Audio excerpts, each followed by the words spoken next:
প্রিয় দেশবাসী, আজ বাংলাদেশ একটি গভীর সংকটময় মুহূর্তের মধ্য দিয়ে যাচ্ছে।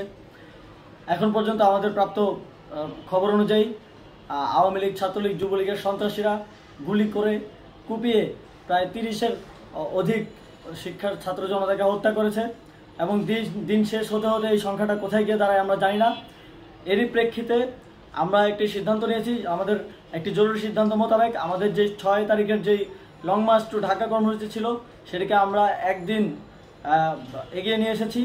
অর্থাৎ আগামীকাল 5ই অগাস্ট সারা দেশের মুক্তিকামী জনতাকে ঢাকার উদ্দেশ্যে রওনা হওয়ার জন্য আমরা আহ্বান জানাচ্ছি। যারা পারবেন, যাদের পক্ষে সম্ভব হবে, আজ রাতেই আপনারা ঢাকার উদ্দেশ্যে রওনা হয়ে যান। আমরা আগামীকাল সারা দেশের মুক্তিকামী জনতাকে ঢাকায় আসার আহ্বান জানাচ্ছি।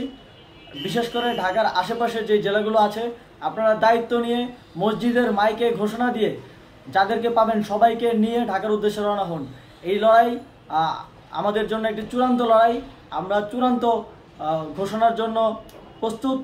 আমরা গণভবনের দিকে যাত্রার জন্য প্রস্তুত এবং সেই উদ্দেশ্যেই আপনারা সবাই ঢাকা আসুন। আমরা আপনাদের সবাইকে নিয়ে আমাদের চূড়ান্ত দাবি আদায়ে এগিয়ে যাব। আমি জানি না সমন্বয়করা আজকে রাতে বেঁচে থাকতে পারবে কিনা, কিন্তু আপনাদের উপর আমরা এই দায়িত্ব দিচ্ছি। আপনারা সবাই নিজ দায়িত্বে ঢাকায় আসবেন আগামীকাল এবং পরশু পরিস্থিতি বিবেচনা করে পরশু গণভবনের দিকে 4 দিক থেকে আমরা রওনা হব। আমরা খুব আতঙ্কের সাথে লক্ষ্য করছি যে ছাত্রলীগ, যুবলীগ এবং আওয়ামী লীগের গুন্ডারা পুলিশের অস্ত্র দিয়ে পর্যন্ত সাধারণ জনগণের উপর হামলা করছে। কিন্তু একটি সুখের খবর হচ্ছে, সারা দেশের বিভিন্ন স্থানে সেনাবাহিনী ছাত্র জনতার পক্ষে দাঁড়িয়েছে। আবার কিছু কিছু জায়গায় যেমন মিরপুর ও মোহাম্মদপুরে সেনাবাহিনী ছাত্র জনতার বিপক্ষে দাঁড়িয়ে গুলি চালাচ্ছে। আমরা সেনাবাহিনীর প্রতি আহ্বান জানাতে চাই, আপনারা এদেশের নাগরিক এবং আপনারা এদেশের নিরাপত্তার দায়িত্বে আছেন, এদেশের জনগণের যানবাহনের নিরাপত্তার দায়িত্বে আছেন। আপনারা দেশের পক্ষে এবং দেশের জনগণের জন্য কাজ করবেন।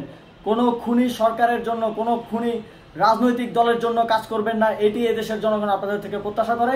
আমাদের এই আন্দোলনে সম্পূর্ণ সমর্থন দিয়ে হয় নিরপেক্ষ থাকুন, অথবা এই খুনি বাহিনীকে, সরকারের খুনি বাহিনীকে প্রতিহত করুন, তাদেরকে যথাযথ শাস্তির আওতায় নিয়ে আসুন। যেই কারফিউ সরকারের পক্ষ থেকে ঘোষণা করা হয়েছে, আমরা স্পষ্টভাবে বলতে চাই, সেনাবাহিনী এই ধরনের কোনো কারফিউ বাস্তবায়নের জন্য মাঠে না নামে। যদি মাঠে নামে তাহলে সেনাবাহিনী স্পষ্টভাবে অফিসিয়ালি জনতার বিরুদ্ধে দাঁড়াবে। আমরা চাই না সরকারের এই ষড়যন্ত্রে সেনাবাহিনী পা দিক। সেনাবাহিনীকে জনতার বিরুদ্ধে দাঁড়ানোর যে ষড়যন্ত্র সরকার রচনা করছে সেটিতে সেনাবাহিনী পা দিবে না, এই বিশ্বাস আমরা রাখতে চাই। আওয়ামী লীগ আজ সারা দেশে তাদের খুনি বাহিনীকে নামিয়ে দিয়েও ছাত্র জনতার প্রতিরোধের মুখে টিকতে পারেনি। রাজপথের পরাজিত শক্তি হিসেবে তারা সেনাবাহিনী সহ অন্যান্য বাহিনীকে আমাদের বিরুদ্ধে কাজে লাগানোর চেষ্টা করছে।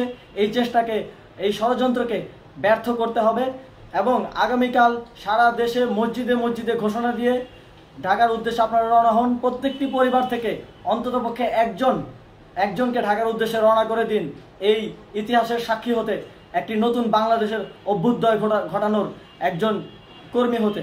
ধন্যবাদ সকলকে।